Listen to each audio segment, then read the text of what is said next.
देखिए हर खबर यहीं पर। सब्सक्राइब कीजिए TV9 भारतवर्ष।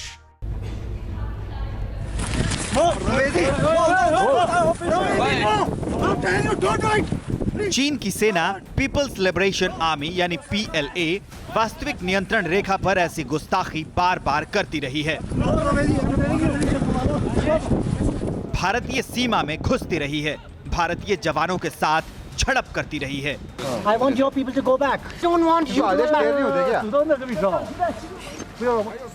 लेकिन हिंदुस्तान ने कभी सोचा ही नहीं था कि सीमा पर दिखने वाली ये झड़प इतनी खूनी भी हो जाएगी, जब चीन के जवान घुसपैठ रोकने पर खून के प्यासे हो जाएंगे, बेरहमी से पत्थर बरसाएंगे, जिसमें हिंदुस्तान के जवान शहीद भी हो जाएंगे।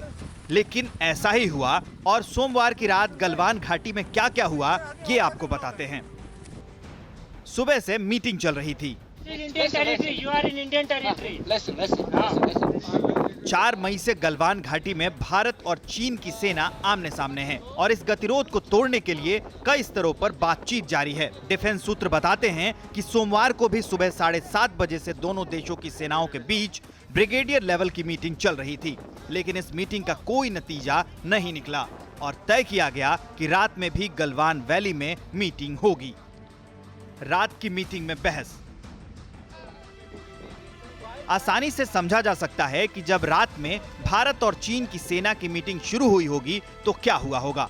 चीन लगातार भारतीय क्षेत्र को अपना बता रहा है और चीन की सेना भी अड़ी रही होगी, जिसे डिफेंस एक्सपर्ट इस वक्त की सबसे बड़ी चिंता बता रहे हैं। मैं समझता हूं कि जो भारत सरकार इस समय एक्शन ले रही है वो सोच विचार के ले रही है। ये कार्यक्रम तकरीबन 1-1.25 महीने से चल रहा है। इसमें हर एक लेवल पे अपना अपना कार्य हो रहा है। मिलिट्री लेवल पे अपना कार्य हो रहा है, डिप्लोमेटिक लेवल पे अपना कार्य हो रहा है।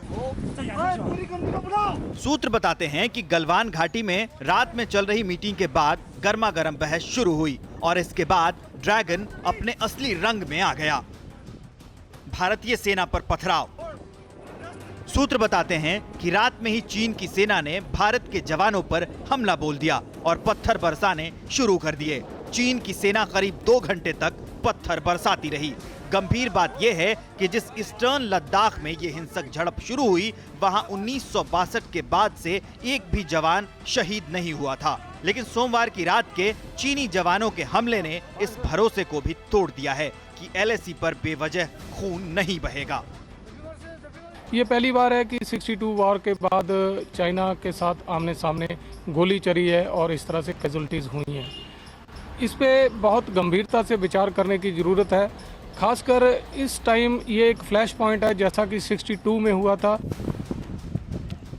ये हिंसा कितनी गंभीर थी, इसका अंदाजा इसी से लगा सकते हैं कि इसमें एक कर्नल और 2 जवान शहीद हो गए। सूत्र बताते हैं कि इस झड़प में चीन के 2-3 सैनिक भी जख्मी हुए हैं, लेकिन सीमा पर शांति की कोशिश में जुटे हिंदुस्तान के 3 जाबाजों को कुर्बानी देनी पड़ी।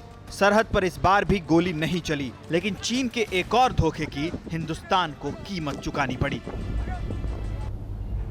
न्यूज़ टॉप 9 रोज सुबह 7 बजे और शाम 7 बजे सिर्फ TV9 भारतवर्ष पर।